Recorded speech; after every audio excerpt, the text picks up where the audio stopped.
Ini makanan terbaik untuk bersihkan penyumbatan pembuluh darah. Apa saja? Simak setelah yang satu ini.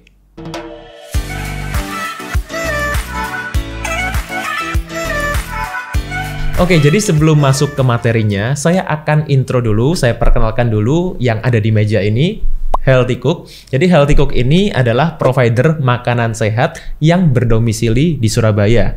Jadi ada cateringnya, juga ada cemilan-cemilan sehatnya juga. Spesialisasinya Healthy Cook ini adalah personalized healthy catering. Maksudnya gimana? Bukan healthy catering yang biasa, tapi juga bisa menyesuaikan dengan kebutuhan tiap orang perorangan. Sesuai goalnya, sesuai kondisi kesehatannya, yang disesuaikan dengan kebutuhan masing-masing individu. Oke, sekarang kita akan masuk ke materinya. Halo Sobat Sehat, jumpa lagi bersama dengan saya Dr. Hans di channel kesayangan kita SB30 Health episode Panas, Panduan Nutrisi Tanpa Sensor. Dan kali ini saya akan sharing mengenai apa saja sih makanan-makanan yang bisa kita konsumsi untuk membersihkan pembuluh darah yang tersumbat. Oke, jadi kita langsung saja mulai dengan mengenai penyumbatan pembuluh darah itu sendiri. Nah, seringkali orang itu kan berpikir, yang menyumbat pembuluh darah itu adalah kolesterol. Semuanya kan berpikir seperti itu. Ya, karena selama ini itu yang paling sering dibicarakan. Kalau orang yang punya masalah tinggi kolesterol itu dia pasti tersumbat pembuluh darahnya. Nah, bahkan ada beberapa pasien yang tanya sama saya, "Loh dok, saya dengarkan videonya Dr. Hans, ada yang bilang katanya kolesterol itu nggak bikin menyumbat, tapi saya cek ini plaknya ini yang katanya menyumbat." Nah, ini yang jadi masalah karena banyak orang berpikir bahwa kolesterol itu sama dengan plak. Padahal kolesterol dan plak itu dua hal yang berbeda. Nah, jadi kalau kita bicara mengenai yang menyumbat, itu memang plak. Tapi plak itu isinya bukan hanya kolesterol. Nah, terus apa aja dok isinya plak itu yang menyumbat itu? Oke, jadi yang menyumbat pembuluh darah selama ini kalau kita hanya tahu hanya kolesterol, sebetulnya masih banyak hal-hal lain atau bahan-bahan lain yang menyumbat pembuluh darah kita, yang berkontribusi membentuk plak itu. Contohnya apa saja selain kolesterol ya? Kalsium. Ya, jadi kalsium itu juga salah satu bahan pembentuk plak. Kemudian apalagi? Biofilm. Ya, biofilm itu apa? Biofilm itu adalah kumpulan mikroorganisme, contohnya seperti bakteri, ya, kemudian virus dan lain-lain yang dia berkumpul jadi satu dan melekat di pembuluh darah. Itu disebut biofilm. Ya, dan itu juga prosentasenya juga cukup besar dalam plak. Kemudian apalagi? Protein, ya, jaringan ikat. Salah satunya yang paling kita sering dengar adalah mungkin kolagen. Itu juga bahan pembentuk plak juga. Jadi selama ini kalau kalian berpikir, yang menyumbat itu hanya kolesterol. No, ya, kolesterol memang berkontribusi, tapi bukan hanya kolesterol. Oke? Nah, tapi pertanyaannya gini, kenapa pembuluh darah kita itu bisa tersumbat? Nah, pertanyaan kan seperti itu. Kenapa bisa tersumbat? Karena awalnya terjadi luka. Jadi kalau kita paling sering dengar mengenai kolesterol, itu kan yang kita paling sering dengar ya, mengenai kolesterol. Nah, kolesterol itu sebetulnya kan suatu plester, suatu mekanisme perlindungan tubuh kita ketika terjadi luka pembuluh darah kita. Jadi kolesterol itu bersifat, jadi dia itu seperti plester yang menutupi luka. Nah, jadi yang sebetulnya perlu ditanyakan itu adalah bukan kenapa kolesterolnya menumpuk. Kolesterol menumpuk karena adanya luka di pembuluh darah kita. Nah, terus apa yang menyebabkan luka itu? Itu yang seringkali jarang orang tanyakan, jarang orang perhatikan. Karena apa? Karena orang hanya fokus pada kolesterolnya, tapi tidak fokus kenapa kolesterol bisa ke sana. Padahal kolesterol ke sana itu karena adanya luka. Kalau tidak ada luka, kolesterol juga tidak ke sana bersama dengan bahan-bahan yang lain seperti jaringan ikat, kalsium, biofilm, dan lain-lain. Itu semuanya muncul ketika ada luka.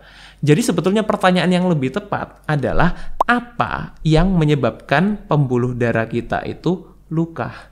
Itu pertanyaan yang lebih tepat daripada kita bertanya kenapa kolesterol ke sana? Karena kolesterol ke sana karena adanya luka tadi.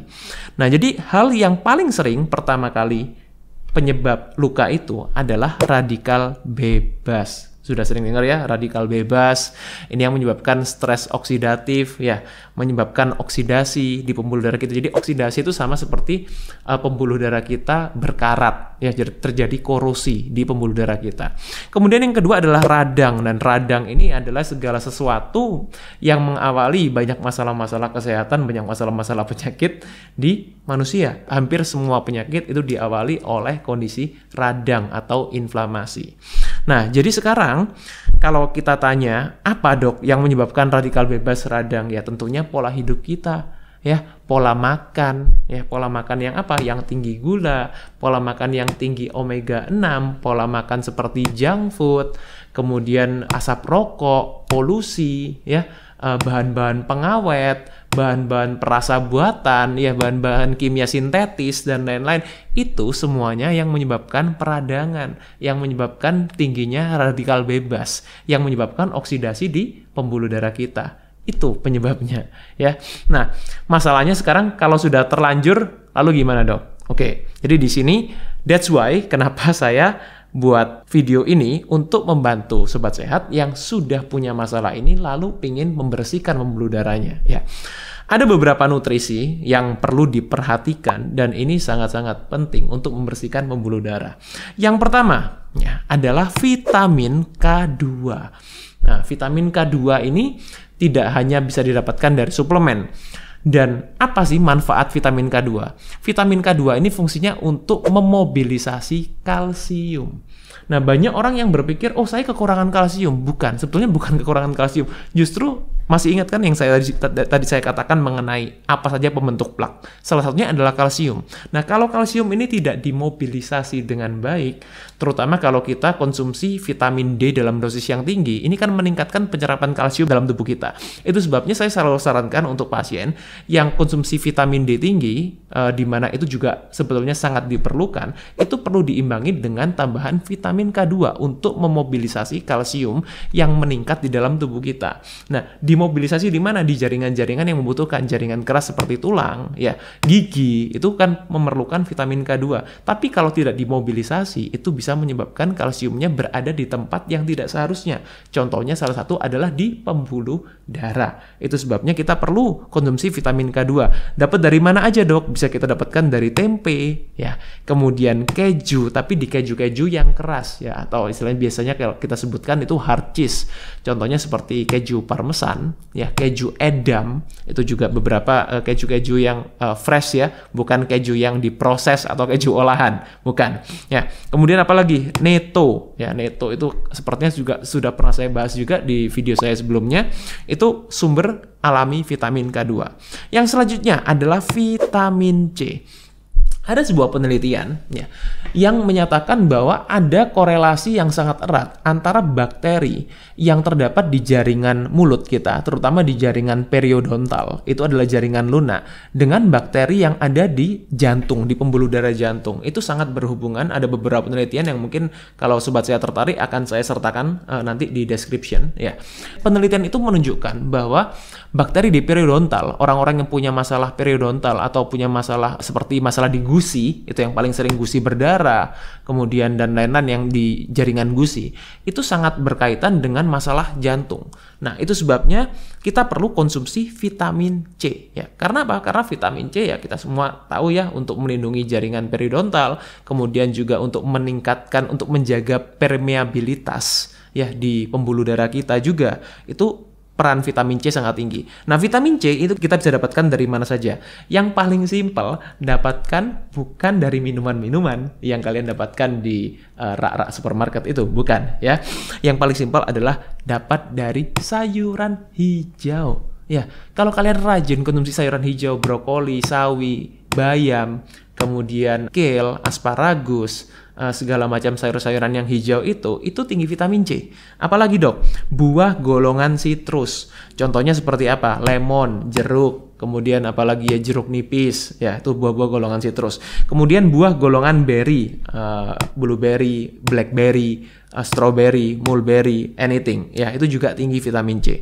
Kemudian vitamin ketiga, nutrisi yang penting adalah vitamin E ya. Vitamin E ini menjaga bagian dalam dari dinding pembuluh darah kita atau biasanya kita sebut dengan lapisan endotelium itu supaya tetap baik kondisinya. Itu peran dari vitamin E, menjaga otot di jantung juga, di pembuluh darah juga, menjaga inteknya pembuluh darah. Itu peran dari vitamin E. Vitamin E bisa kita dapatkan dari mana saja? Dari biji bunga matahari atau sunflower seed. Kemudian dari kacang almond, dari alpukat, dari olive oil. Itu juga kaya vitamin E. Jadi itu penting juga selain dari vitamin K2, vitamin C, kemudian yang ketiga adalah dari vitamin E. Dan yang keempat adalah omega 3. Ya, omega 3 mungkin sering sekali kita dengarkan, manfaat omega 3 ini. Salah satunya adalah untuk menjaga kesehatan pembuluh darah. Karena apa? Karena kita semua tahu omega 3 itu sifatnya adalah anti-inflamatori atau anti peradangan. Nah, ini berkebalikan dengan omega 6 yang kebanyakan sifatnya adalah pro-inflamatori atau meningkatkan peradangan. Itu sebabnya saya selalu sarankan untuk hindari minyak-minyak sayur. Karena apa? Kalau minyak sayur seperti minyak kedelai, minyak jagung, minyak canola, itu tinggi omega 6. Nah, sebetulnya mana yang lebih penting, Dok? Antara kita menghindari omega 6 atau kita meningkatkan omega 3? Saya lebih menyarankan untuk kalian menghindari omega 6. Karena kalau kalian konsumsi omega 3 tapi omega 6-nya masih tinggi, ini juga tidak akan memberikan dampak yang signifikan. Jadi apa? Jauhi gorengan. Ya, selain kalian konsumsi omega 3. Omega 3 alami kita dapatkan dari mana? Dari salmon, ya, dari tuna, dari sardin. Rata-rata ikan laut itu tinggi omega 3. Kemudian dari telur bagian kuningnya. Kalau kalian makan telur tapi cuma makan bagian putihnya, dapat omega 3 nggak? Enggak tentunya. Dapatkan proteinnya aja gitu. Dan penyerapan proteinnya pun juga tidak sebaik kalau kalian konsumsi telur utuh. Sudah pernah saya bahas juga di video sebelumnya mengenai video protein, seingat saya ya, saya lupa judulnya apa. Oke. Kemudian yang kelima ya, nutrisi yang penting apa? Adalah asam laktat.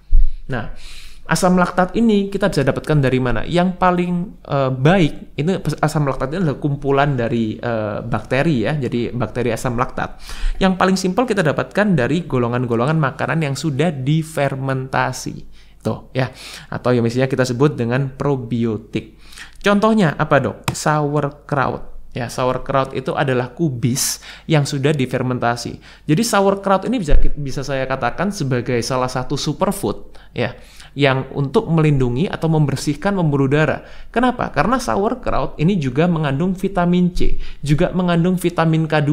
Dia juga bisa menghambat pembentukan biofilm. Masih ingat tadi kan biofilm itu apa? Kemudian apa lagi? Dia juga kaya akan kalium. Dia juga yang tadi, dia tinggi akan asam laktat. Jadi kalau saya boleh katakan, sauerkraut itu adalah salah satu superfood yang sangat baik untuk membersihkan pembuluh darah bahkan yang sudah tersumbat ya.